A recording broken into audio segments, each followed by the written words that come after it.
بسم الله الرحمن الرحيم، والحمد لله رب العالمين، وصلى الله وسلم وبارك على نبينا محمد وعلى آله وأصحابه أجمعين. مساكم الله بالخير جميعا أيها الإخوة والأخوات والأبناء والبنات ومن يشاهدنا خلف هذه الشاشات. سعيد بلقاء بكم، وأصلي وأسلم على نبينا محمد مرات ومرات، وأوصيكم كما أوصيكم في كل لقاء أن لا تتركوا الصلاة على رسولكم عليه الصلاة والسلام كلما سمعتم اسمه صلى الله عليه وآله وسلم. أيها الأحبة الكرام، نحن نتحدث عن رسولنا وعن إمامنا وعن نبينا وعن قدوتنا صلى الله عليه وآله وسلم، رسول العلا والفضل والخير والهدى، لكل سطور المجد اسمك مبتدأ، ولي في معانيك الحسان تأمل، سمعت به قلبي يقول محمد، صلى الله على محمد وآله وأصحابه أجمعين. اليوم أيها الأحبة أهديكم هذه المقطوعة من سيرة النبي صلى الله عليه وآله وسلم، أهديكم هذه الليلة حياة النبي. سنعيش الليلة في داخل بيت النبي صلى الله عليه وسلم، سنعيش معه، سنعيش عليه الصلاة والسلام مع زوجاته، سنعيش مع النبي عليه الصلاة والسلام الزوج. هذه جزء من سيرة النبي ومرحلة جدا جدا جدا مهمة في سيرة الحبيب صلى الله عليه وآله وأصحابه وسلم. كم عندنا وأسألكم بالله من المشكلات الزوجية، وكم عندنا أيضا من المشاكل بين الأزواج والأسرية، كم عندنا من الأشد والارتخاء والمد والجزر في البيوت بين الأزواج وبين الأنساب وبين الأصهار. كل هذا سنأتيه بإذن الله سبحانه وتعالى نعالجه عن طريق هذه السيرة النبوية وعن طريق زواج النبي صلى الله عليه وسلم من زوجاته الكريمات. متى تزوج النبي صلى الله عليه وسلم؟ ومن هن زوجاته؟ وما هي الأسباب؟ وش السبب أن الرسول تزوج بأكثر من 4؟ أليس السنة أن يتزوج أهل أمة هذه الأمة المحمدية يتزوج الرجل منهم 4 نساء؟ لماذا النبي تزوج أكثر عليه الصلاة والسلام من هذا العدد؟ أنا أقول اليوم للأم وللزوجة، حنا بالعربي كما يقال بالعامية نحن بك. الأمة بدون المرأة لا شيء، الأرض كلها الإنسانية بدون المرأة أقولها بكل صراحة لا شيء. ولذلك المرأة سيأتي دورها في كل مجال من مجالات الحياة، بل هو هذا دورها، يعني منذ أن خلق آدم وإلى أن تقوم الساعة، والمرأة لها الدور البارز في الحياة كلها.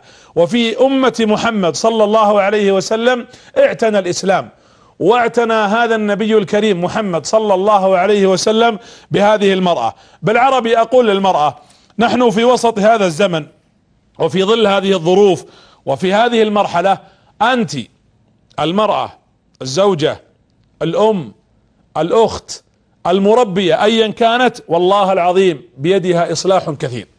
نعم بيدك إصلاح، أقول بيد المرأة الشيء الكثير والشيء الكبير بعد الله في إصلاح المجتمع. بالعربي لو فيه عندنا أمل، والأمل موجود، إلى عودة عزة الإسلام ومجد المسلمين وقيام تاريخ المسلمين، أنا أقول هو مرتبط بالمرأة.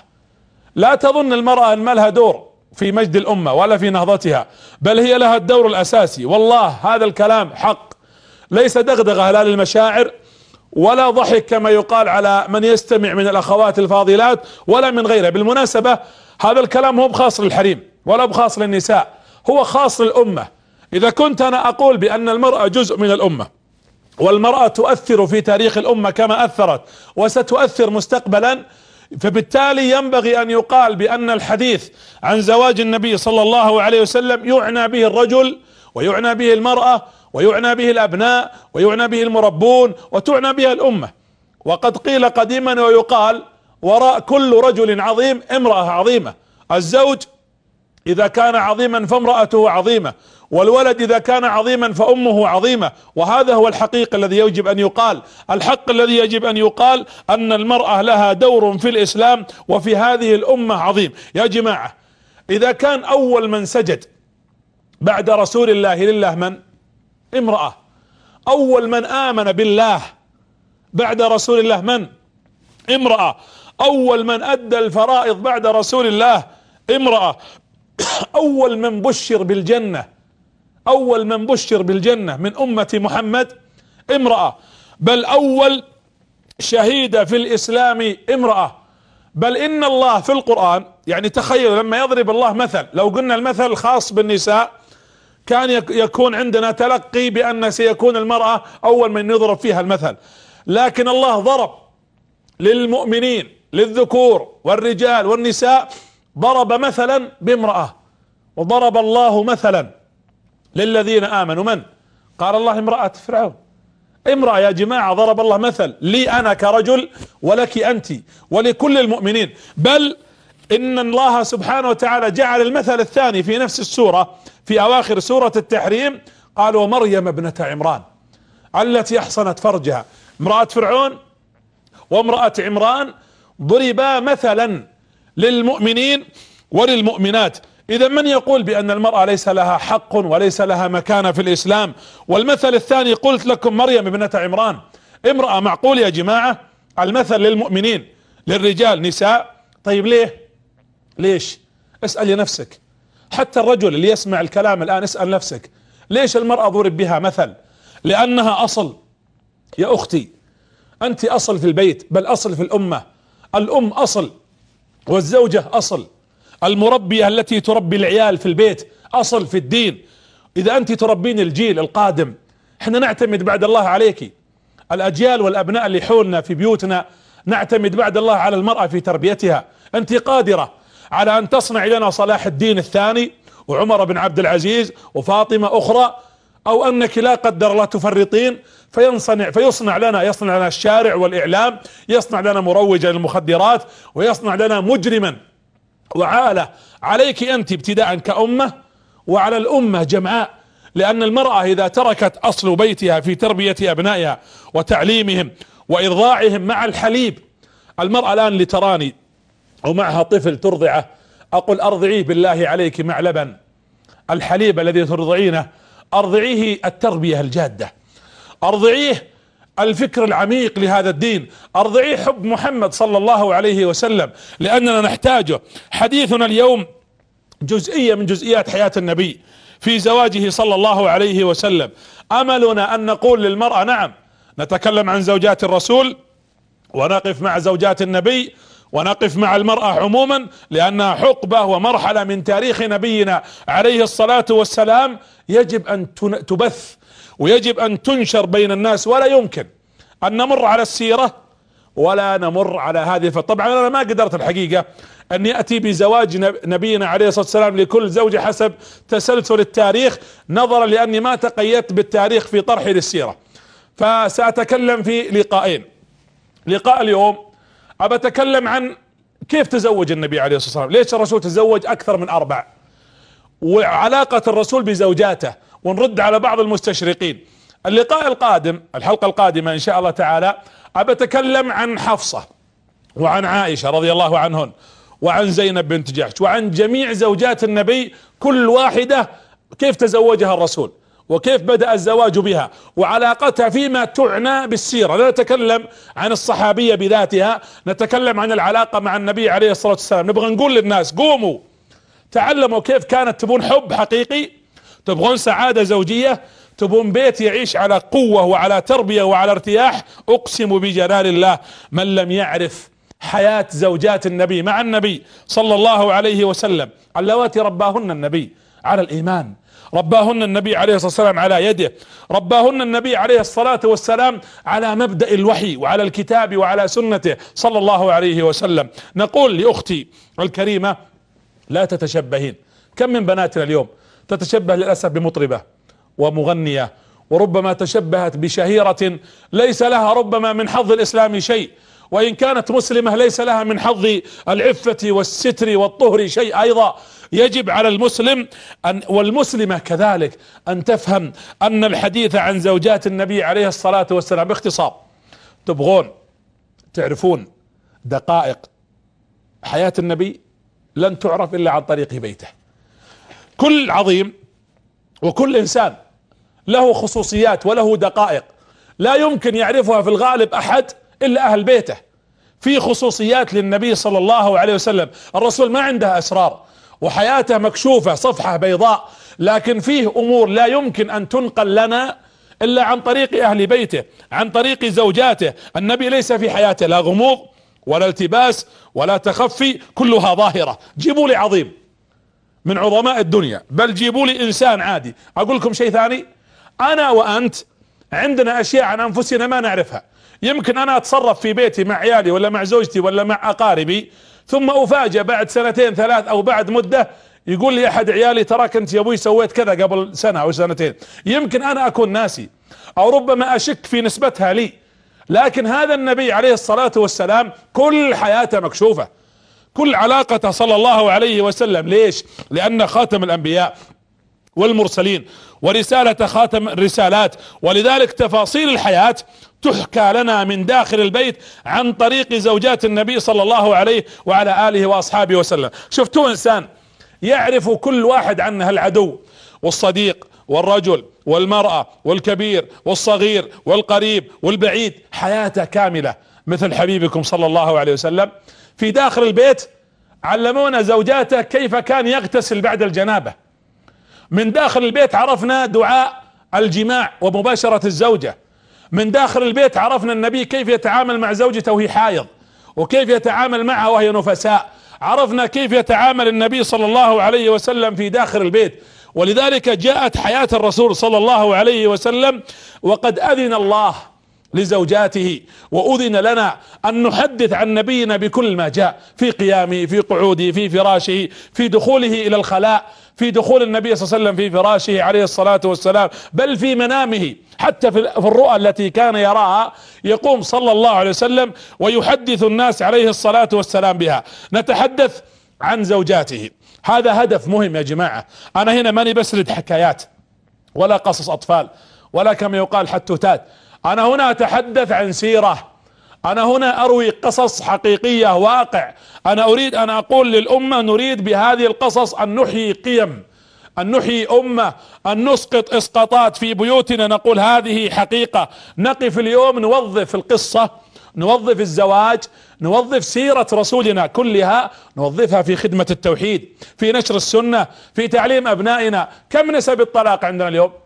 بعض عيالنا يتزوجون، والله أعرف نسب طلاق أو أعرف عينات من الناس طلق زوجته بعد شهرين وأقل من ذلك، شباب صغار ما بينهم مشكلة كبيرة، لكن لأنه لا يعرف حقيقة الحياة الزوجية. نريد أن يكون للنساء أيضا قدوة من ناحيتين، نقول لها هذا رسولك قدوة لك أنت وقدوة للزوج، ونقول لك أيضا تعالي ليش تجين تتحدثين عن فلانة وعلانة من المغنيات أو الممثلات أو غيرهن؟ تعالي يا حبيبة القلب، يا حبيبة القلب إلى الأهل والأزواج، تعالي اسمعي، عندنا قصة وعندنا قدوة واضحة من زوجات النبي. اقتدي بخديجة، اقتدي بعائشة، اقتدي بسودة، اقتدي بزينب، اقتدي بميمونة، اقتدي بزوجات النبي حفصة وغيرهن، أم سلمة، هؤلاء اللواتي تقتدين بهن. الأمر الثالث، ليش أنا بذكر زوجات الرسول عليه الصلاة والسلام؟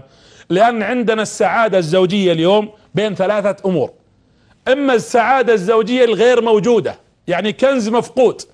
والله إني أعرف الآن يشاهدني بيوت ما يعرفون السعادة، تزوج هو حرمته، يعرف أنها أنثى وتعرف أنها ذكر، ويعرف أنها فلانة بنت فلان وتعرف أنها فلان ولد فلان، لكن ما تعرف عنه أي شيء غير ذلك، وليس في علاقة. يا جماعة هذا نوع من الناس فاقدين هذا الكنز، هي السعادة الحقيقية. وفي نوع يخبطون، يحاولون يبحثون عن الكنز لكن يبحثون عنه في طريق آخر، يعني يريدون السعادة لكن ما مسكوا الطريق الصح، ما وقعوا على جادة الطريق التي تقودهم إلى السعادة الحقيقية. وفي نوع ثالث لا في العير ولا في النفير، لا يبحث عن السعادة ولا فكر في شيء اسمه سعادة زوجية يعيشها مع زوجته. السعادة الزوجية في كثير، للأسف أقولها، في كثير من بيوتات المسلمين غائبة، غير حاضرة، مفقودة.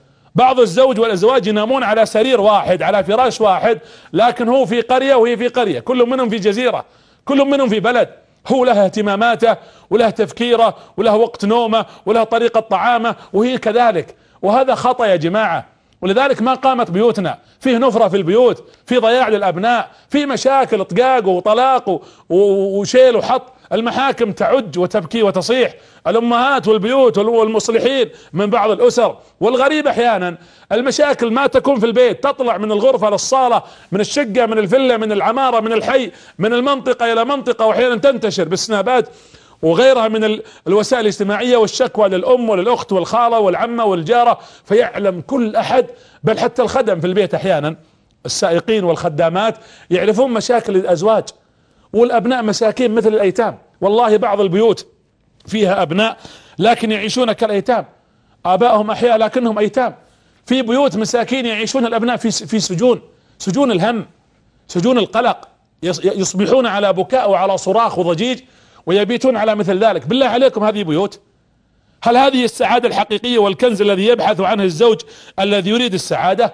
نبغى نشوف حنا واقع حب سعادة حقيقية، نبغى نشوف سعادة ممكن تتنفذ. انا ما ابغى تقرا لي في روايات حب وهمية وخيالات، ولا تتابعين مسلسل تركي وتنظرين الى حلقات طويلة وتجلسين تصدقين ان القضية ممكن تنفذ. الحقيقة والحب الحقيقي والسعادة الحقيقية ممكن تتطبق وتنفذ في بيتك، اقسم بالله ولا ابالغ. اذا عرفتي كيف تزوج محمد بن عبد الله عليه الصلاة والسلام، كيف عاشر وعالق، وكانت علاقته بخديجة وبعائشة وبزوجاته عليه الصلاة والسلام ورضي الله عنهن، تكتمل السعادة اذا كان بين الزوج وبين زوجته جسر. بل والله الله يا جماعة سمى الرجل ثوب لباس لها، هن لباس لكم وانتم لباس لهن. من المقاربة، من القرب، يعني قرب الزوج لزوجته مثل الثوب هذا على الجسد، والعكس صحيح. انت الذي تغطيها وتسترها وتلتصق بها، والعكس صحيح. يا جماعة الله سماها مودة وسكن.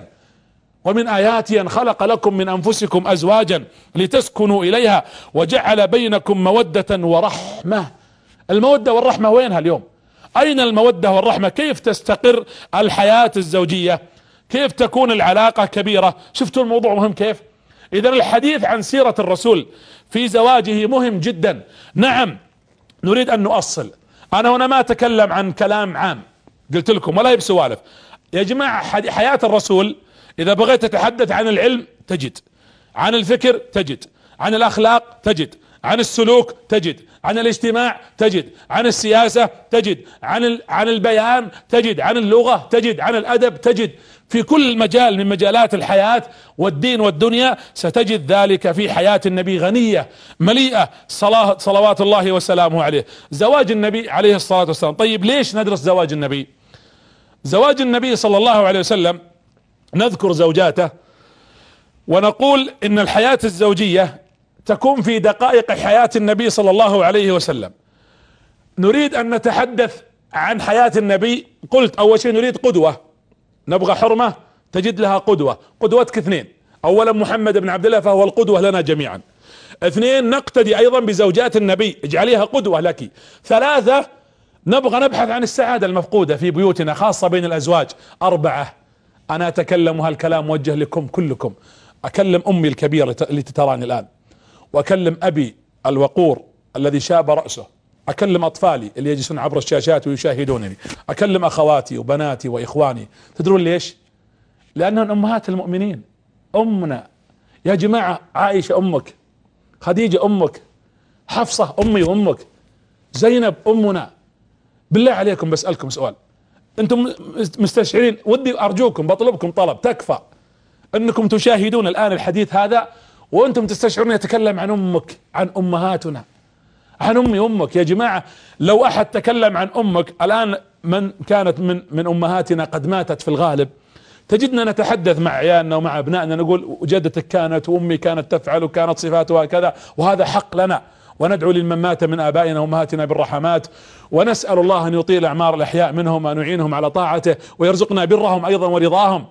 يا اخي الكريم، وانت تتكلم عن امك، الموضوع يا جماعة امك امهات المؤمنين امهاتنا، زوجات النبي صلى الله عليه وسلم امهاتنا. يا جماعة فكروا ان سودة امك وان حفصة امك. تخيل، انتم عارفين ايش معنى امك؟ هذا مو كلامي انا، هذا كلام رب العالمين. النبي اولى بالمؤمنين من انفسهم وازواجه ايش؟ امهاتهم. ازواجك يا رسول الله، ازواج محمد بن عبد الله امي وامك، امهاتنا نقبل ايديهن ورؤوسهن، نقبل رأس عائشة وخديجة وحفصة وجميع زوجات النبي صلى الله عليه وآله وسلم. ولذلك كان بعض الصحابة بل يدخل الصحابة ينادي عائشة يقول لها يا اماه. تخيلوا عبد الرحمن بن ابي بكر اخو عائشة، اخوها، لانها ام المؤمنين، يدخل عليها يقول يا امي، يا اماه، يا ام المؤمنين، يناديها أمي. عمر بن الخطاب ينادي حفصة يا أمي وهي بنته، لأنها زوجة النبي صلى الله عليه وسلم، فهي أم للمؤمنين. أمي وأمك، إذا أدركنا هذه القضية أدركنا قيمة معنى هذه الأمومة. أمنا جميعا ننادي أمهات المؤمنين. أحد حاسب كذا ولا لا؟ أنتم حاسين بأنها أمك؟ أبسألكم، أنتم عارفين أسامي الأمهات ولا لا؟ والله أنا ما أدري. أنا ودي أسأل، ودي أنكم خلف الشاشات الآن، أنا يمكن عندي هنا واحد فقط في الاستوديو، لكن أنا بسألكم أنتم. اسأل نفسك الآن واسألوا عيالكم، أنتم الآن جالسين تشاهدون، من يعرف منكم أسماء زوجات النبي؟ الله أعطيكم ثواني. كم عدد زوجات الرسول أول شيء؟ هذا سؤال مهم. أنا أجزم أن فيه تخبيص الآن، اللي يقول 10 15 11 9 ولا لا، وممكن نبدأ نقول أسماء. يلا من يعدد لي؟ أنا أتحدى أحد يعد أكثر من 3 4 زوجات من زوجات النبي إلا ما رحم الله. طبعا هذا مو شيء صح، خطأ. أنك يا أخي أمك التي أنجبتك، تخيل أنك ما تعرف عنها شيء. أمك التي أنت جئت من رحمها وأنجبتك، لو جاء أحد يسولف عن أمك كنت ما تعرفها، وش تقول؟ وش تسميه هذا؟ تسميه جحود، عقوق، وش تسميه؟ إذا كانك ما تعرف اسماء أمهاتك أمهات المؤمنين ولا تعرف عنهن شيء، والله شيء يوجع. أنا أراه شيء مؤلم، شيء يوجع القلب حقيقة، أنك ترى مسلمين في وقت لو تسأله عن دوري أوروبي أو تسأله، ما ودي أذكر أسماء مغني أو لاعب، يعرف بكم تم التوقيع عقد مع اللاعب الفلاني في النادي الفلاني والدوري الفلاني من اللي فاز فيه، ويعرف أسماء يعني أندية أوروبية وإنجليزية، ويعرف ويتابع أشياء كثيرة، بل تجده يعرف تفاصيل حياة ممثلين ومطربين ومغنين ومغنيات، ويتابع أحوالهم يوميا عن طريق الآن بعد الوسائل الجديدة في التواصل الاجتماعي، يعرف وين سافروا وين راحوا ومتى رجعوا ومن كان معه ومن التقى به وسكن بأي فندق. وهذه المعلومات أصبحت هي ثقافة للأسف الشديد كثير من أبنائنا. يا جماعة يا جماعة أفيقوا إذا كنتم تريدون العزة والنصر والتمكين، لأن القضية ليست قضية أن بعض الناس تقول له تعرف شيء عن أمهات المؤمنين؟ قال والله ما عندي ثقافة عامة. يا حبيبي من قال لك هذه ثقافة عامة؟ هذا دين.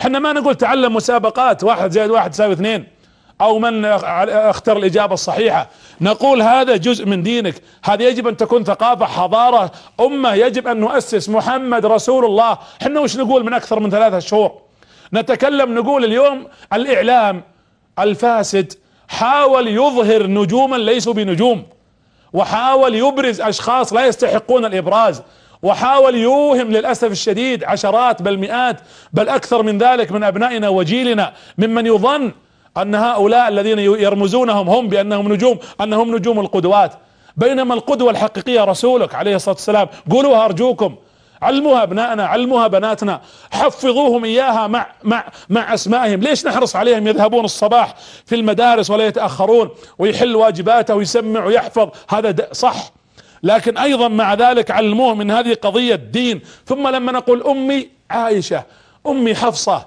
أمي خديجة، أمي زينب، أمي ميمونة، هؤلاء النساء، لما تقول أمي معناتها العاطفة. يا جماعة كلمة أم غالية، الناس يحتفلون بدعة كما يقولون بعيد الأم. نحن لا نحتاج أعياد لأمهاتنا، نحن نحتفل بأمهاتنا كل يوم، نحن نبر أمهاتنا في كل لحظة، نحن نرفع أمهاتنا على رؤوسنا برا وإجلالا وتقديرا حية وميتة. أمة الإسلام ما تحتاج، والذي لا يعرف أصوله وأمهاته الكبيرات اللواتي لهن حق، والله أنا أقول خطأ. خلونا يا جماعة أرجوكم رجاء بالله، يا اللي عمرك 25 سنة و30 و40، بالله عليك ما تعرف أمك؟ بالله ما تعرف أمهاتك؟ يا جماعة كيف عايش 40 سنة؟ تخيل أنك عايش 40 سنة ما تدري وين أمك اللي أنجبتك. بعضنا عايش عمره 40 30 50 حرمة ولا رجال، ما يعرف عن حفصة شيء، ما يعرف من هي ميمونة، ما يعرف من هي أم سلمة، ما يعرف زوجات رسول نبينا صلى الله عليه وسلم. وهذا خطأ كبير. ومن جميل ما لابد أن يذكر في السيرة يا جماعة، قلتها لكم في بدايات السيرة في زد رصيدك، أقولها اليوم يا جماعة. الرسول عليه الصلاة والسلام كل ما طالعت سيرته تدعوك إلى محبته وتدفعك إلى اتباعه.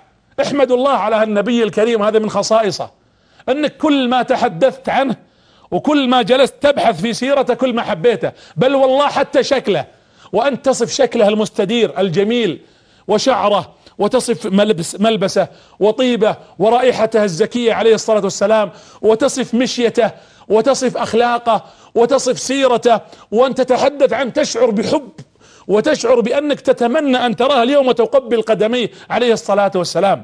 ولذلك نحن لا نتحدث اليوم كما قلت وأكرر تضييع كلام وتضييع أوقات، لا والله نتحدث بكل أمانة. وبالمناسبة هذا الكلام اللي نقوله أحد مقتضيات شهادة أن محمد رسول الله.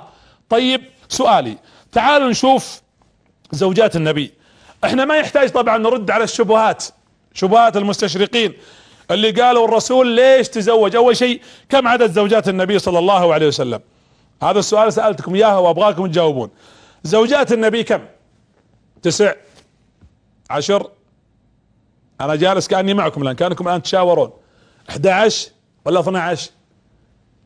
انا اسأل بعض الفضلاء امس، اقول لك كم زوجات النبي، منهم قال 16، منهم قال 13. يمكن لو جينا عند الاسماء اللي فيها خلاف ناخذ ونعطي.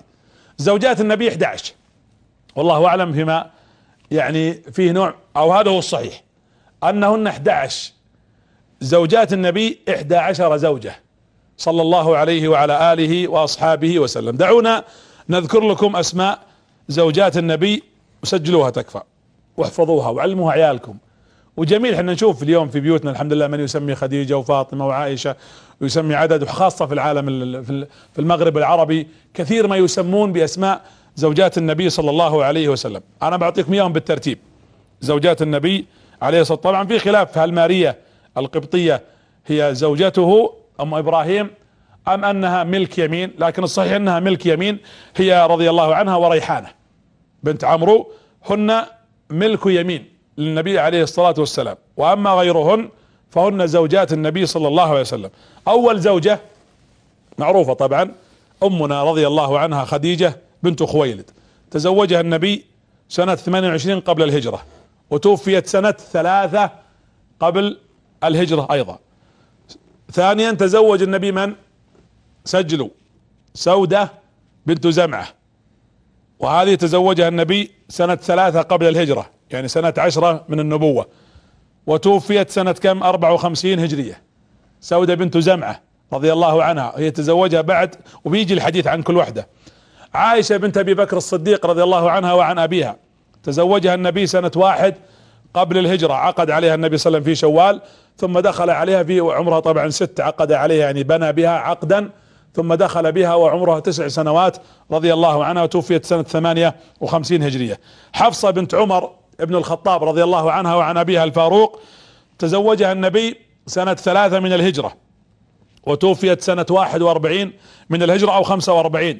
زينب بنت خزيمة الهلالية رضي الله عنها، تزوجها النبي سنة 3 من الهجرة، مات زوجها، ماتت عن النبي عليه الصلاة والسلام. طبعا تزوجها الرسول في السنة 3 وماتت السنة 3، ماتت بعد زواجها من النبي بشهرين.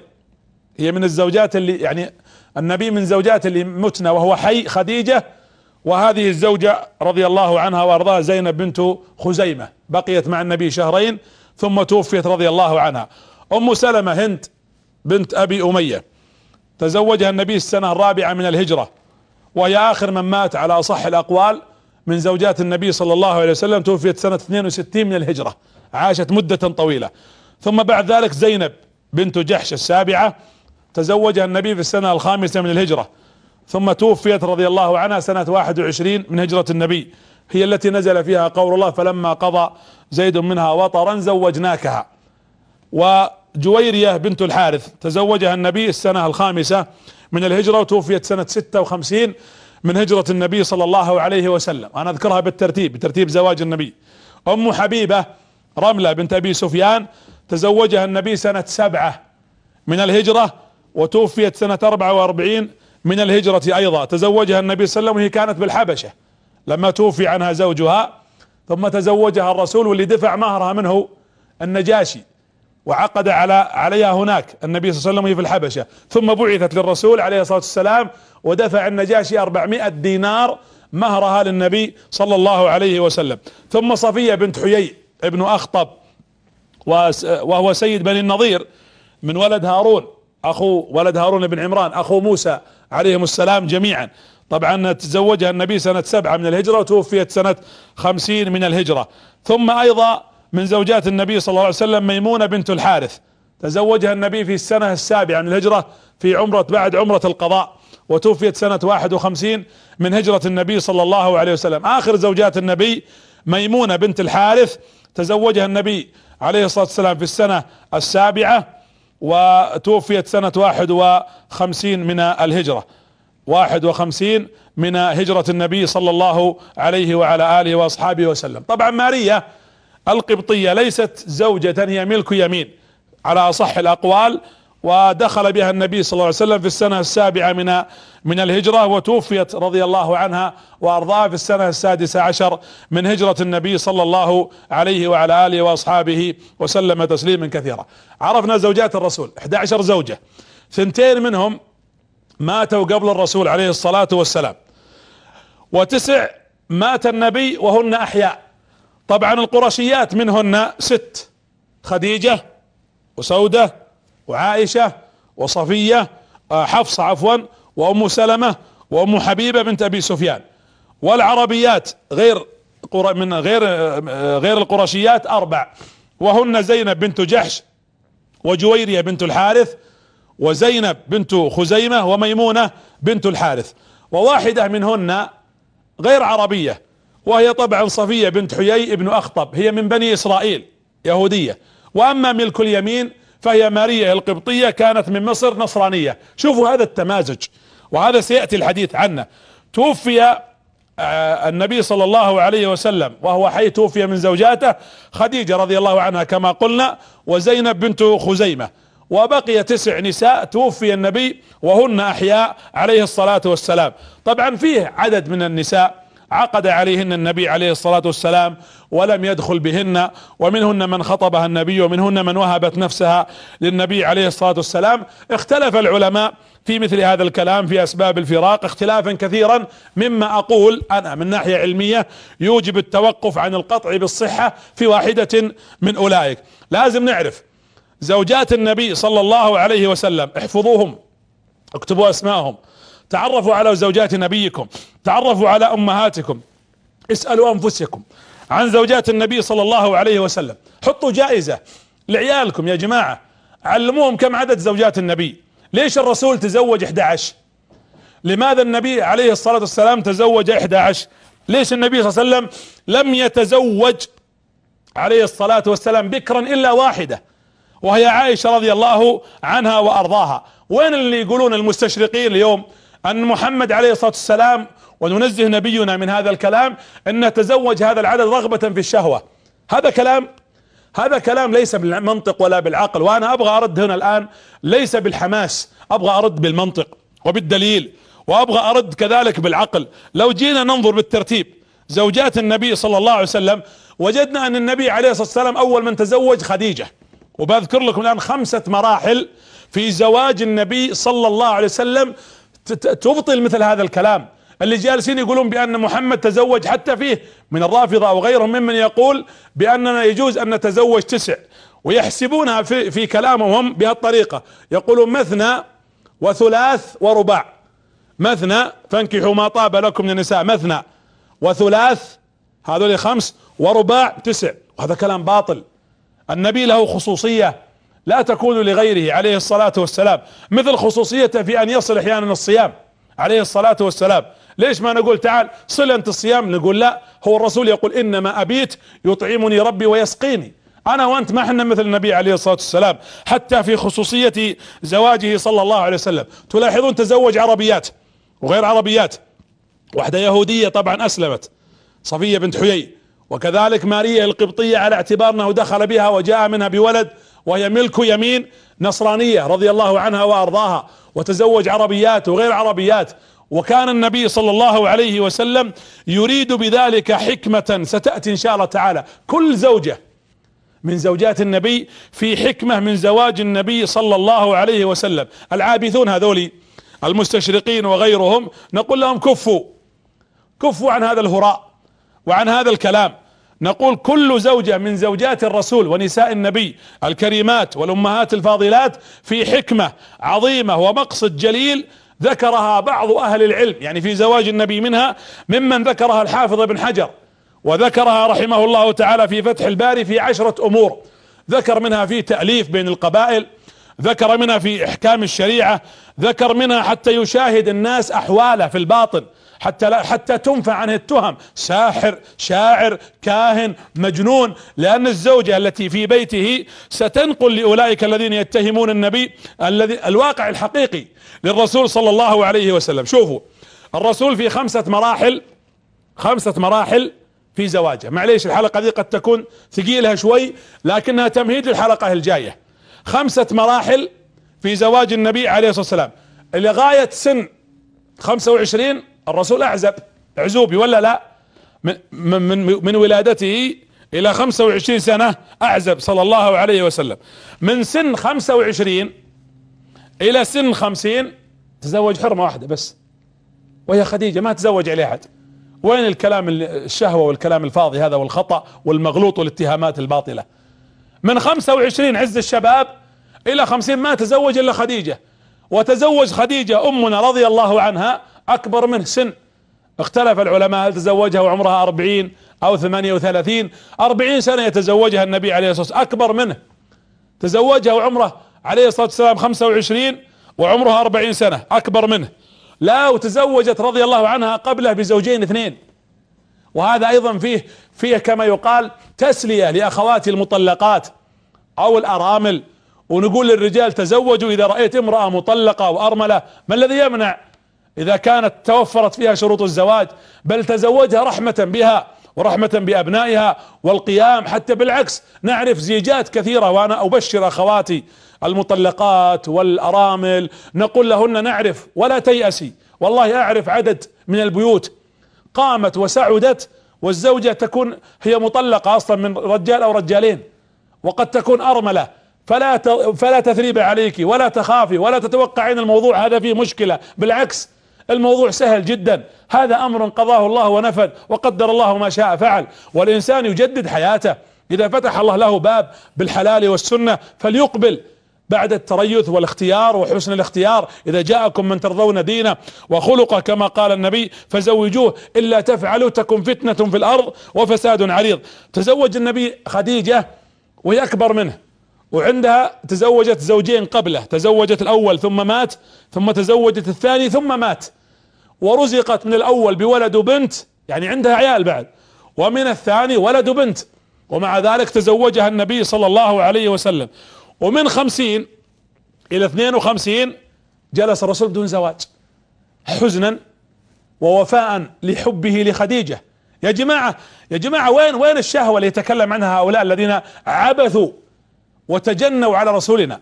اذا كان من 50 الى 52 ما تزوج حبا ووفاء لزوجته صلى الله عليه وسلم، وفي السنة الثانية ومن 52 الى 60 تزوج عدة نساء لاسباب شرعية وسياسية واجتماعية ودعوية وانسانية. بعد سنة 60 الى 63 نزل عليه قول الله جل وعلا: لا يحل لك النساء من بعد ولا ان تبدل بهن من ازواج ولو اعجبك حسنهن الا ما ملكت يمينك. فما تزوج بعدها النبي عليه الصلاة والسلام لانها كانت المرحلة الاخيرة، ثم توفي بعدها صلى الله عليه واله واصحابه وسلم. وين اللي يقولون هالكلام؟ تدرون ان سودة بنت زمعة اول من تزوجها النبي بعد خديجة كم كان عمرها؟ يلا خمنوا، توقعوا كم تتوقعون بين بعضكم، اسألوا انفسكم. يعني الى 50 سنة ما تزوج الا خديجة. ماتت خديجة رضي الله عنها، تزوج 52. اول زوجة تزوجها من هي؟ سودة. صحيح انه عقد على عائشة قبلها لكن لم يدخل بها باتفاق الا بعد ما دخل على سودة بنت زمعة. سودة رضي الله عنها كان عمرها لما تزوجها 80 سنة، والذهبي يقول 83 سنة. 83 سنة يا جماعة، عجوز رضي الله عنها امنا سودة. تزوجها النبي بهذا السن لانها كانت رضي الله عنها وارضاها، وسيأتي الان جاية من الهجرة ومات زوجها، وخشي النبي يقول الناس قالوها كفار قريش الرسول محمد هجر اصحابه وموت رجالها الحريم ورجعهن ارامل، فالرسول يريد ان يسكت هؤلاء. ولاحظوا الرسول ما قال تعالى يا فلان من الصحابة تزوجها، انما هو الذي بادر عليه الصلاة والسلام. كل زوجة من زوجاته تزوجها النبي عليه الصلاة والسلام لحكمة. ثم انشغل النبي ايضا بالحروب والقتال وتأسيس المدينة. الرسول فاضي. الان الواحد منا اذا عنده دوام في الصباح وعنده موعدين في اليوم الواحد ما يقدر يحك راسه ولا يقدر يشتري لا طماط ولا خضرة ولا خبز لبيته، فما بالك برجل يقود امة ويؤسس دولة ويقاتل المشركين ويصد وثنيين ويحارب منافقين ويكشفهم ويحارب كذلك يهود عليه الصلاة والسلام. يعقل هذا الكلام؟ هذا كلام مغلوط. ولذلك نحن نفخر بديننا ونفخر بنبينا محمد صلى الله عليه وعلى آله وأصحابه وسلم. تأتي سودة رضي الله عنها بنت زمعة ويتزوجها النبي لأنها أول أرملة في الإسلام. زوجها مات في هجرة الحبشة وأهلها في مكة كفار، يتركها لمن الرسول؟ حرمة كبيرة. قال بعض أهل العلم من حكم زواج النبي من سودة أن تربي أيضا أبناء خديجة ماتت، خديجة رضي عنها ماتت وخلفت أبناء بعدها، والرسول عليه الصلاة والسلام تزوج بامرأة عاقلة كبيرة حتى تقوم أيضا بتربية هؤلاء الأبناء، حتى تقوم بتربية من كانوا في البيت من أبناء النبي صلى الله عليه وعلى آله وأصحابه وسلم. وتزوجها الرسول بل وكرمها من الزواج منه صلى الله عليه وسلم، وأسكت المنافقين والمشركين الذين بدأوا يقولون الكلام الذي ليس بحق.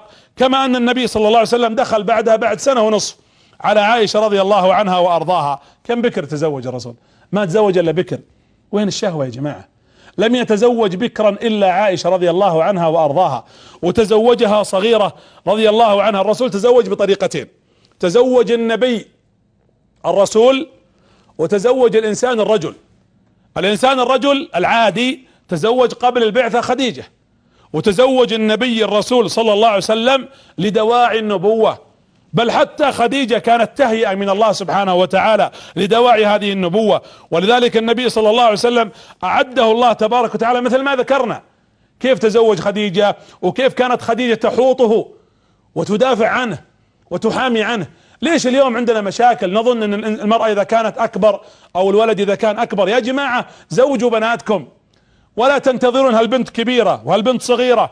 شوفوا قصة شعيب مع موسى في القرآن الكريم لما قالت يا أبت استأجره إن خير من استأجرت القوي الأمين. لما جاء موسى إلى شعيب، ترى شعيب ليس النبي الذي ذكر في سورة القصص، لما جاء إلى شعيب فقص عليه القصص، وش قال له شعيب؟ إني أريد أن أنكحك إيش؟ إحدى ابنتي هاتين. ما قال بأنكحك الكبيرة ولا الصغيرة، إحدى ابنتي، أكيد فيها واحدة كبيرة وفيها واحدة صغيرة. يا جماعة اتركوا عنكم العادات التي حرمت كثير من بناتنا وأخواتنا. واسمحوا لي بهذه اللفظة، واصبحنا العوانس اصبحنا كثر في بيوتنا، وكثر النساء والبنات في البيوت بحجج واعراف لم ينزل الله سبحانه وتعالى بها من سلطان. اذا جاء من يرضى دينه ويرضى خلقه يزوج. ثم بسأل سؤال: هل النبي محمد صلى الله عليه وسلم هو الوحيد الذي عدد ولا كل الانبياء عددوا؟ عدد من الانبياء عددوا. عدد يعقوب عليه السلام عدد ولا ما عدد؟ عدد، بدليل ان يوسف عليه السلام من ام ثانية. كذلك ابراهيم عليه السلام ما كانت عنده سارة وهاجر؟ عدد.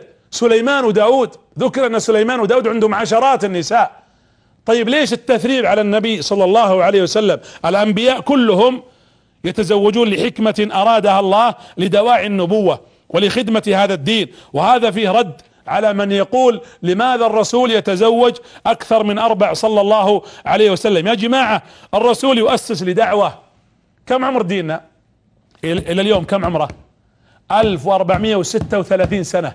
بالله عليكم لو ان النبي لم يتزوج باكثر من واحدة ولم يتزوج حتى صغيرات منهن عائشة رضي الله عنها، كيف سينقل لنا الدين؟ نحتاج جيل. عائشة صغيرة رضي الله عنها تزوجها النبي حتى تكون شابة فتاة تستوعب المعلومات، تحفظ، صغيرة، بخلاف خديجة رضي الله عنها. ولذلك هي لم تشغل بولد. ترى عائشة ما انجبت للنبي اولاد، كأن الله يقول تعالي انت صغيرة نريد ان نفرغك فقط تحفظين السنة، ولا نبي نشغلك لا في عيال ولا في تربية. هيئت لهذا الامر، بل كانت تسأل النبي. هي عندها جرأة رضي الله عنها لأنها أصغر نساء النبي، وكذلك أحب نساء النبي بعد خديجة رضي الله عنها، يعني ممن كنا في حياة الرسول مع بعضهن. كانت احب نساء النبي. ولذلك الرسول لما سئل من احب الناس، وقلت لكم في قصة عمرو بن العاص اليك يا رسول الله، قال عائشة. قال عمرو قلت لا يا رسول الله اقصد من الرجال، قال ابوها. من حب الرسول لها جعل الضمير لها، قال ابوها، ما قال ابو بكر رضي الله عنهم جميعا، قال ابوها. ولذلك النبي صلى الله عليه وسلم تزوج عائشة بكرا صغيرة لا تنجب حتى تروي الحديث. هي كم عاشت؟ متى ماتت قلنا تو عائشة؟ سنة 52 صح؟ طيب الرسول مات سنة كم؟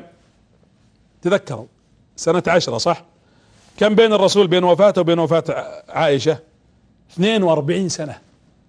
42 سنة عاشت عائشة رضي الله عنها بعد النبي. مات النبي وعمره 18 سنة رضي الله عنها وارضاها، وبقيت الى ان توفيت سنة 52 سنة.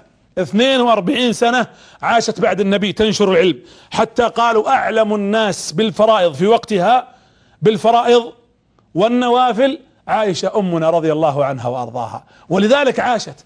يا جماعة تدرون انتم عدد الاحاديث التي رواها زوجات النبي كم توقعون؟ يعني زوجات الرسول كم رووا من حديث خديجة وعائشة وحفصة وكم رووا؟ اكثر من 3000 حديث. شفتوا ليش الرسول عدد الزوجات؟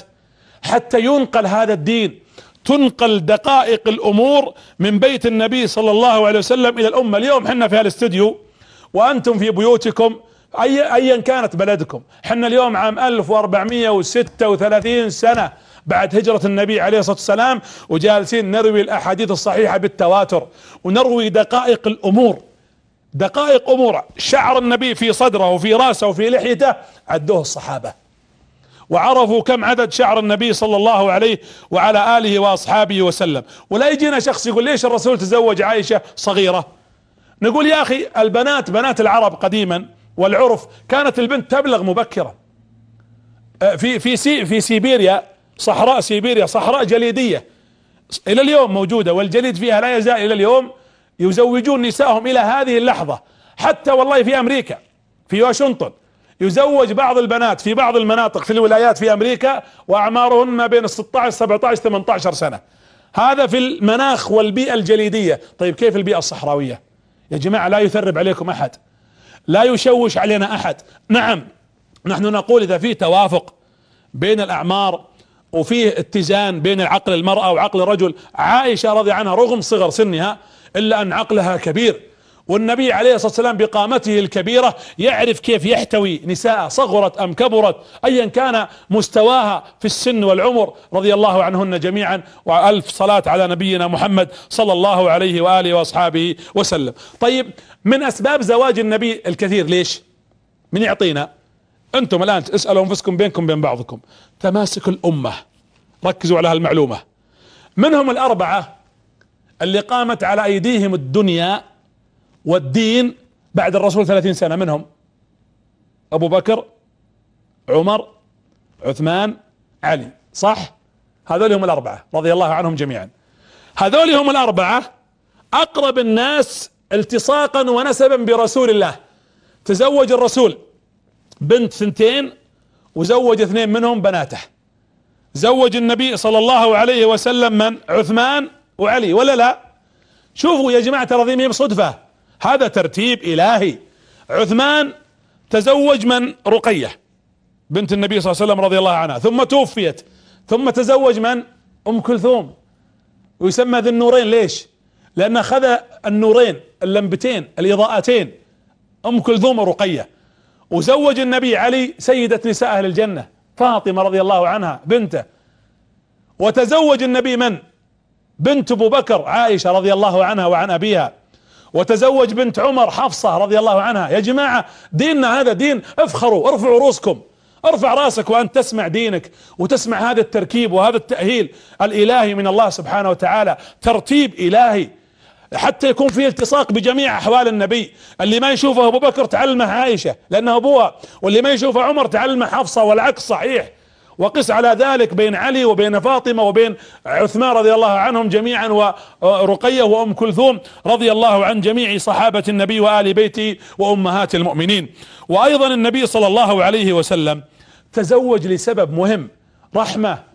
يا جماعة رحمة بالارامل، رحمة بزوجات الشهداء. انا بالمناسبة اشكر الدولة والقائمين على أبناء الشهداء الذين يموتون من رجال الأمن رحمهم الله تعالى وتقبلهم، العناية بهم والرأفة بهم والقيام على أبنائهم وتدريسهم والقيام بكل شؤونهم، ونحثهم أيضا بالمزيد والعطاء الكثير. وكذلك أشكرك أيها المبارك اللي عندك عيال أخوك مربيهم أيتام وترعاهم. والله العظيم أمس القريب يحدثني شخص من بلد شقيقة يقول أنا توفيت زوجتي وتزوجت زوجة ثانية، اشترطت عليها أن ترعى أبنائي، عندها 4 أبناء، ولد وبنت كبار وولدين 2 أيضا لكنهم توأم.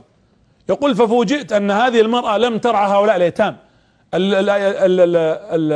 التوأم هؤلاء أعمارهم أقل من 3 سنوات أو 2 نحو هذا إن كان يذكر الآن، ومع ذلك يقول لا أجد الرحمة من تلك الأم بهؤلاء الأبناء. يا جماعة ارحموا الأيتام، ارحموا الأرامل، أيها الآباء أيها الإخوان، ارحموا إن كان عندك أختك في بيتك توفي زوجها وقمت على إعالتها والقيام بشؤونها، أنت محظوظ، أدخل لك باب من أبواب الجنان على هؤلاء الأيتام وتلك الأرملة. وأناشد أيضا الرجال إذا وجدت أرملة تتوافر فيها الشروط التي ذكر النبي أقبلوا وتزوجوا، ليس عيبا أن يتزوج الرجل. النبي عليه الصلاة والسلام تزوج رحمة بهؤلاء النساء، أغلب نساء النبي أرملة ومطلقة ومتوفي عنها زوجها وعندها أيتام. سودة بنت زمعة عندها أبناء وأيتام ومع ذلك عجوز، وتزوجها النبي صلى الله عليه وسلم رحمة بها ورغبة في أن يكفلها صلى الله عليه وآله وسلم. الرسول يتزوج امرأة أبوها كان من أعداء أبو سفيان، تزوج النبي أم حبيبة بنت أبي سفيان، وتزوجها النبي عليه الصلاة والسلام لما كانت هي في الحبشة، هي سيدة من سادات القوم. تخيلوا لو أنها تزوجها ليس رسول الله عليه الصلاة والسلام، يعني لم يتزوجها أحد من سادات قريش، كيف سيكون موقف أبو سفيان من الرسول ومن المسلمين؟ لكن الرسول لا يريد أن يغزو أبا سفيان في قعر داره، فقال يتزوجها النبي لقيمتها ومكانتها عشان أبو سفيان يقنع. حتى أبو سفيان لما علم قبل إسلامه أن بنت أم حبيبة تزوجها النبي وش قال؟ قال فحل، كما قال لا يجدع له أنف.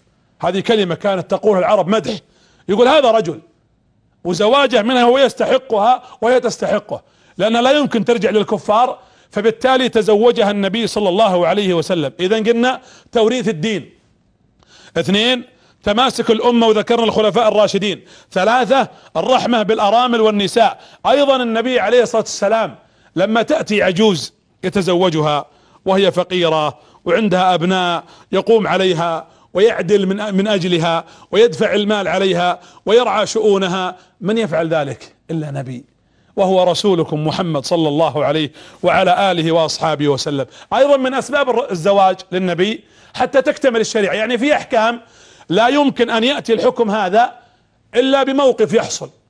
فالنبي صلى الله عليه وسلم تزوج مثلا لما تزوج زينب رضي الله عنها وأرضاها بنت جحش حتى يأتينا ويكتمل ذلك الحكم لإبطال التبني، وتزوج النبي زينب بنت جحش وأبطل التبني بمجرد الزواج. هذا حكم، لأن الرسول تزوج زينب بنت جحش التي كانت هي زوجة زيد رضي الله عنهم جميعا، ولذلك النبي عليه الصلاة والسلام نهي وبعد ذلك ألغي التبني، فكان زيد بن حارثة رضي الله عنه ولم يسمى بزيد بن محمد. ولما طلق زوجته زينب تزوجها النبي صلى الله عليه وعلى آله وأصحابه وسلم، بل تزوج الرسول بنت عدو للعرب حتى، وهي بنت صفية بنت حيي بن أخطب، يهودي يا جماعة، لكن يتزوجها النبي صلى الله عليه وسلم حتى يؤلف قلب أبوها ويؤلف قلب قبيلتها ويؤلف قلب كل من كان معها،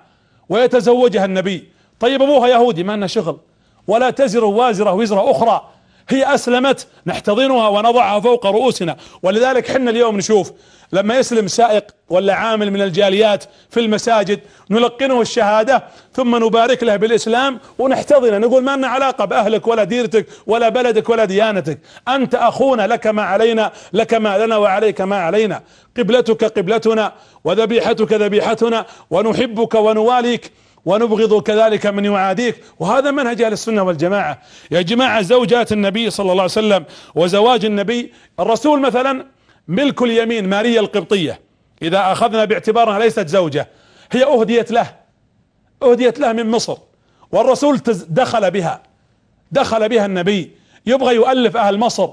وإلى اليوم أهل مصر إذا سمعوا ماريا القبطية قالوا حنا أصهار النبي، ويحق لهم ذلك، يفخروا بذلك النسب إلى اليوم.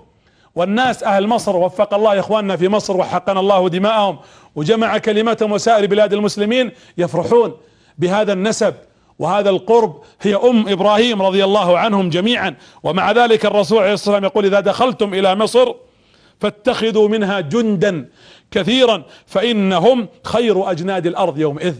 خير أجناد الأرض، الرسول يوصي بأهل مصر خيرا.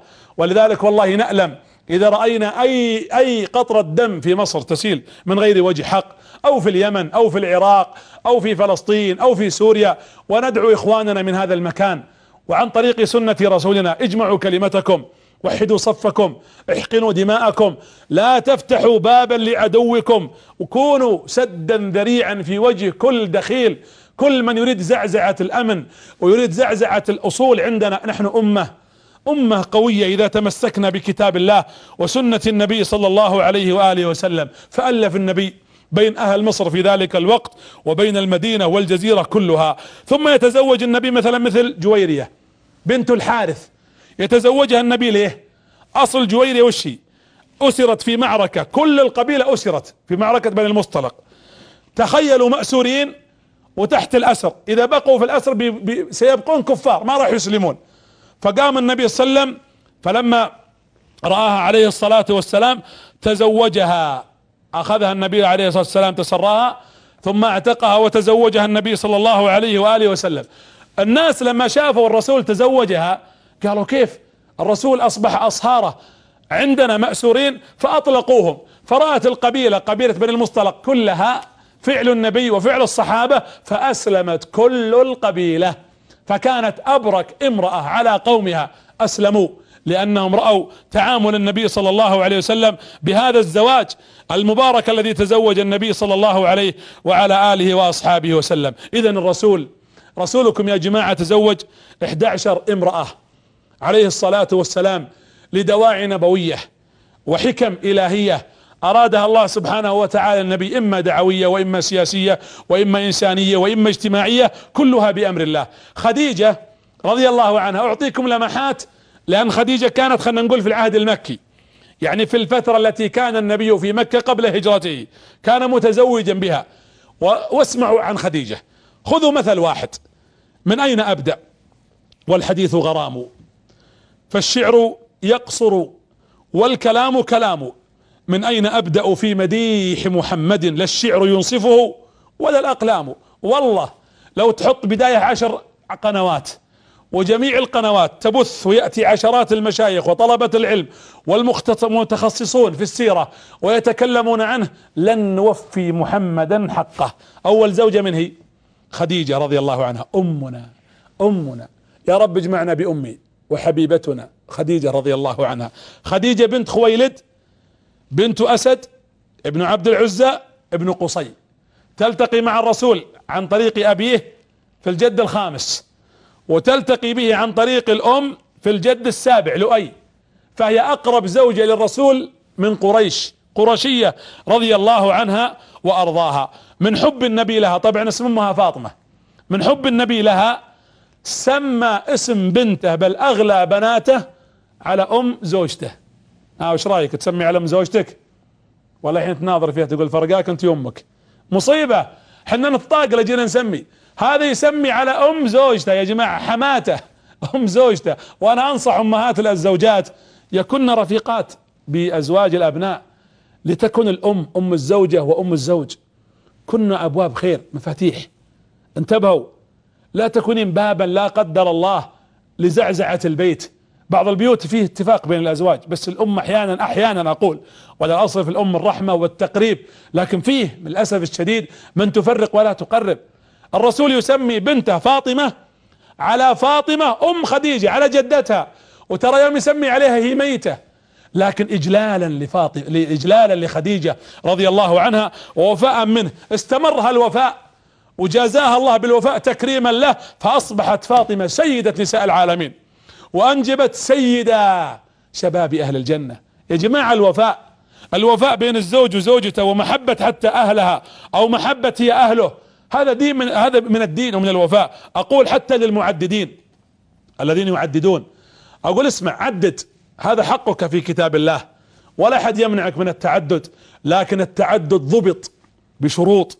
من تزوج بامرأتين، ركز ولا تقعد تلفت اذا كان الواحد الحين معدد، ومال لإحداهن، يميل الميول الظاهر، اما الباطن هذا امره الى الله. قال الله سبحانه وتعالى: ولن تستطيعوا ان تعدلوا بين النساء ولو حرصتم، هذا في القلب، فلا تميلوا كل الميل فتذروها كالمعلقة. لكن اللي يميل ميلان ظاهر، قال النبي: من تزوج بامرأتين ومال لإحداهن جاء يوم القيامة وشقه مائل. الموضوع خطير، ولذلك الانسان اذا تزوج يعرف ان فيه ميثاق. الله يقول: واخذنا منهم ميثاقا غليظا. يوم رحت تطق الباب مساك الله بالخير بتزوج بنتك، قبلت زوجتك على كتاب الله على سنة الرسول، وحطيت يدك في يد عمك، هذا الميثاق الغليظ. الدعوة ترى مي بسوالف، والله سيسألك عن هذا الميثاق يوم القيامة، فعليك ان تعرف قيمة هذا الميثاق. اصطفى الله جل وعلا زوجات النبي اصطفاء. الاصطفاء نعمة يا جماعة. الله والله اني ادعو اليوم وانا جايكم في الطريق، اقول: اللهم اني اسألك ان تستعملنا ولا تستبدلنا. ادعو بهذا الدعاء، قل: اللهم استعملنا ولا تستبدلنا. ترى ان الله يصطفيك يا جماعة. عدد اهل الارض تدرون كم؟ 6 مليار، منهم 1.5 مليار مسلمين، انا وياك منهم. احمد ربك انك انت من ربع الارض، ترى غيرك كفار. ثم اصطفى من هذا 1.5 مليار في هذا الوقت، اصطفى منهم ناس يحبون الدين. ترى في ناس يصلون، انا متأكد في حريم الان على سجاداتهم، وفي ناس اليوم صايمين جزاهم الله خير. هذا اصطفاء. في ناس سخرها الله ان يعلم، يبلغ القرآن، يبلغ الرسالة، هذا اصطفاء. احمد الله ان تكوني مشعل هداية ونور وهدى وتقوى ودلالة الى الخير والدين. احمد الله على هالنعمة. الله اصطفى. شوفوا انا دائما اتفكر في قوله: هو اجتباكم، يعني اصطفاكم. واكثر آية تؤثر فيني قول الله لموسى: وانا اخترتك. وقفوا معها، وانا اخترتك. ما ودك ان الله يقول لك انت او يقول لك انت، وانا اخترتك يا مها ويا سارة ويا محمد ويا خالد ويا احمد ويا عبد الله ويا علي ويا مسعود، يا كل، اخترتك يا فلان. وانا اخترتك ابغاك تبلغ ديني، انا اخترتك ابغاك تعلم الناس القرآن، انا اخترتك ابغاك تتصدق على الضعفاء، انا اخترتك. يا رب اخترنا، استعملنا ولا تستبدلنا يا ارحم الراحمين. ان الله اصطفى ادم ونوحا وآل ابراهيم وآل عمران على العالمين، كل هؤلاء اصطفاهم الله سبحانه وتعالى. فهذا اصطفاء من الله سبحانه وتعالى. ولذلك اصطفى ايضا من تلك الثلة المباركة بعد الانبياء، اصطفى الصحابة، واصطفى منهم زوجات النبي وآل بيته الطاهرين. وبالمناسبة ترى زوجات النبي يدخلون في آل بيت الرسول الذين قال الله عنهم: انما يريد الله ان يذهب عنكم الرجس اهل البيت ويطهركم تطهيرا.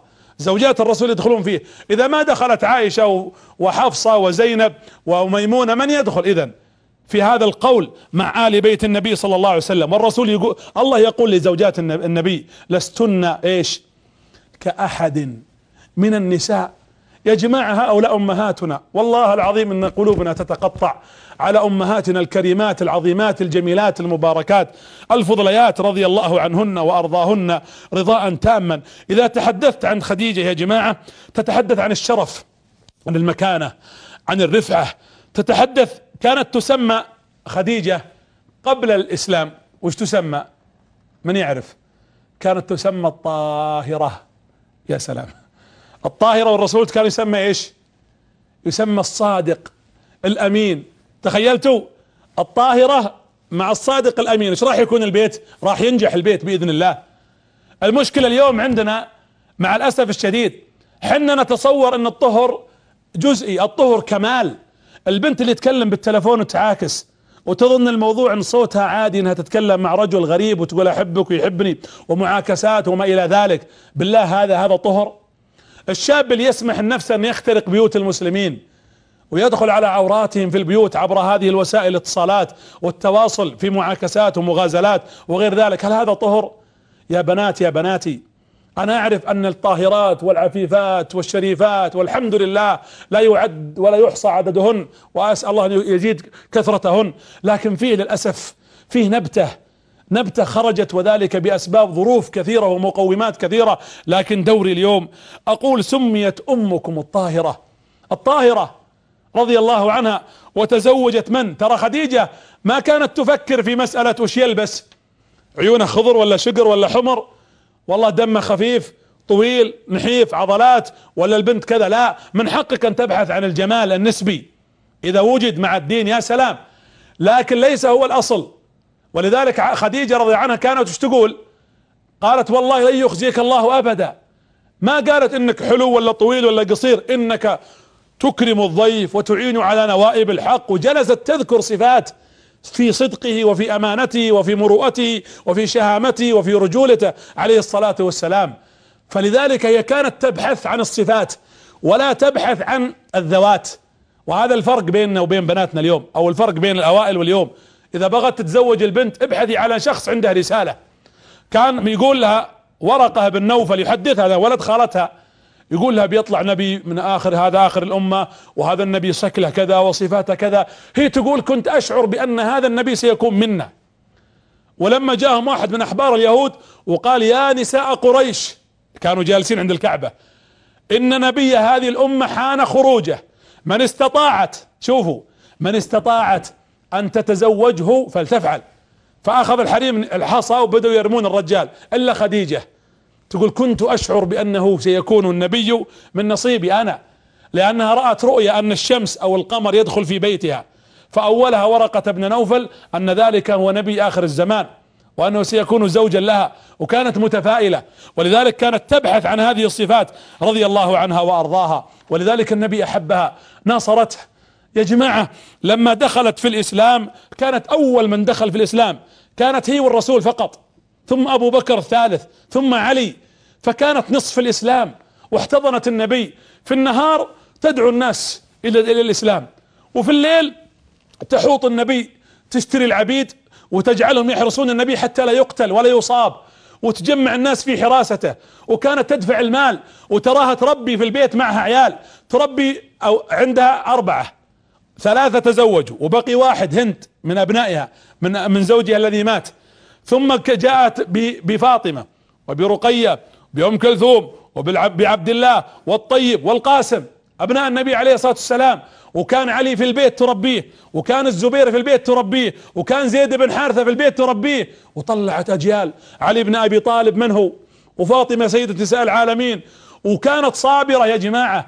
يوم حوصر النبي صلى الله عليه وسلم في شعب ابي طالب، وتذكرها الكلام، منعت مثل الناس، ولم تأكل ولم تشرب حتى مرضت، وكان عمرها 62 سنة رضي الله عنها وارضاها. بنتها رضي الله عنها ام كلثوم او زينب حينما هاجرت مع المهاجرين الحبشة، وايضا طلقنا بناتها الثنتين، طلقت ام كلثوم ورقية، طلقنا ولم يدخلن عليها ولم يدخل عليهم الازواج، بنات عيال ابو لهب. لما كان قال لابنائه طلقوهن، يريد ان كما يقال بالعامية يقهر النبي عليه الصلاة والسلام. ومع ذلك صابرة صابرة صابرة صابرة، وكانت تدعو الى كل خير رضي الله عنها وارضاها. هذه امكم خديجة. ولذلك لما ماتت تألم النبي وحزن وبكى بكاء شديدا، قال من يأتي بدلها، من يكون غيرها، من يسد مكانها. هذا هو الوفاء. وكان يبكي، وبقي النبي عامين ما تزوج بعدها عليه الصلاة والسلام، حبا لها صلى الله عليه وسلم. وكان إذا سمع صوت هالة بنت خويلد تطرق الباب، تطق الباب تمشي، قال اللهم اجعلها هالة، اللهم اجعلها هالة، تذكرها بخديجة. وعائشة تشوف المنظر وتسمع الكلام، وكانت تغار زوجها رضي الله عنهن جميعا. ثم إذا طرقت الباب قال ذكرتنا الغالية. ولما أسر ابن زوج بنته، زوج زينب رضي الله عنها في بدر، وقال المسلمون يفدي من أسر يعطينا الفدية، فأرسلت زينب، لفت حاجة وأرسلتها للنبي عليه الصلاة والسلام. هي كانت في مكة وزوجها مأسور في المدينة. فلما جاءت صرة عند النبي فتحها الرسول، توقع وش لقى فيها؟ يوم فتحها شاف عقد، فبكى. عقد خديجة فضمه، قال إنه عقد خديجة، عقد الغالية. فدمعت عيناه يبكي على عقد حرمته. يا جماعة ماتت وما مات الوفاء، استمر هذا الحب والوفاء بعد الموت. فجلس يبكي وقال للصحابة أتأذنون أن تطلقوا سراحه وأن تردوا هذا العقد؟ فقالوا لك اللي تبي يا رسول الله، الذي تريد نفعل. فأعطاه زوجها وقال اذهب إلى زينب وقل لها حافظي على هذا العقد فإنه غالي أو ثمين كغلاء صاحبته. يا جماعة وين هذا الحب الموجود؟ هذا الحب الشريف، هذا الحب الحقيقي. هذه هي قصة الحب الحقيقية التي استمرت سنوات، استمرت 10 سنوات، 15 سنة قبل البعثة، و10 سنوات بعد البعثة، 25 سنة. حب حقيقي، قصة حب حقيقية لا يمكن أن تراها إلا في حياة رسول الله صلى الله عليه وسلم مع خديجة، ولا يمكن ترى سعادة زوجية إلا مع النبي ومع زوجاته. روميا وجوليد أو جوليد، القصة الوهمية التي أخذ الناس، أو قيس وليلى. يا جماعة ترى ذي خرافات، وبعدين لو كانت حقيقة ترى ما نالوا شيء. ترى قيس ما تزوج ليلى، ماتوا. ولو تخيلنا كيف لو تزوج كيف راح يكون، سيكون الخراب والدمار. ما يبنى على باطل فهو باطل، وما يبنى على حق فهو حق. الحب الحقيقي ان يكون في علاقة، صلة. خديجة رضي الله عنها كانت صلتها برسول الله من يوم الغار، بل قبل ذلك. ويوم الغار كانت تروح له وهي كبيرة. انا دخلت غار حراء والله ما قدرت ادخل، ما قدرت اطلع الجبل. كنت اقول كيف كانت امنا رضي الله عنها تستطيع تدخل هذا المكان الضيق في الليل، وتأخذ الطعام معها، وتنظر الى النبي عليه الصلاة والسلام، وتعينه وتثبته وتقف معه. وين الحياة الزوجية؟ ليش الرسول لما جاء جبريل وضمه وخاف عليه الصلاة والسلام، اول من راح يسأل او راح يبث همومه من راحله كان عمه موجود ابو طالب، وكان صديقه وصاحبه وحبيبه ابو بكر الصديق موجود رضي الله عنه. ليش ما راح لزوجته؟ لان في علاقة. اسألك بالله واسألك انت، زوجك اذا ضاق صدره من يروح له؟ يجي عندك؟ اذا كان يجي عندك يا سلام اهنيك، لكنها يمكن يروح يشتكي لصاحبه، ما ادري يا صاحبه او صاحبه بعد. ولذلك مشكلة اذا فتحتي باب وبعدين قلتي والله ما يعطيني وجه، او العكس. يجب ان تحتضن الزوجة. الحياة الزوجية الحقيقية هي ان نقوم على مقام اراده الله واراده النبي صلى الله عليه وسلم بهذا الحب. هذه المرأة المباركة ربت للنبي، طلعت من هذا البيت، طلعت زيد بن حارثة رضي الله عنه وارضاه، اول شهيد في الاسلام في مؤتة. خرجت الزبير بن عوام لانه كان ابن اختها، وهذا حواري النبي عليه الصلاة والسلام، واول من حمل سيف في الاسلام. وطلعت لنا ام كلثوم ورقية وغير ذلك. المرأة الصادقة كانت تشتغل في التجارة، وكانت تدفع المال، تحمي النبي، تدافع عنه. يا جماعة هذه هي بيوتنا، هذا هو بيت نبيكم صلى الله عليه وسلم. هذا هو الحب، هذا هو الجمال، وهذا هو الكمال. تقول عائشة، واختم بهذه القصة، تقول رأيت امرأة يوم فتح مكة، الرسول واقف، عرفت يوم مكة فيها اللي يقول يا رسول الله سامحني، اللي يقول استغفر لي، اللي يقول اشهد ان لا اله الا الله وانك رسول الله. يوم عظيم، يوم مكة، يوم فتح مكة. والرسول واقف عند باب الكعبة، والرسول شوي سكت الناس، قال ونزل وقطع الصفوف ومشى. ناظرون الناس ايش عند الرسول، فاذا بالرسول يشوف عجوز جاية تمشي معها عصا، فخلع الرداء حقه وحطه في الارض، وجلست وجلس الرسول يكلمها وتكلمه، ثم يبكي وتبكي ويبتسم وتبتسم. يوم انتهى الموضوع وراعت عائشة الى الخيمة، قالت يا رسول من تلك المرأة التي الهتك عن هذا اليوم العظيم؟ قال هذه الحولاء. من هي الحولاء؟ قال صديقة خديجة، ذكرتني الغالية.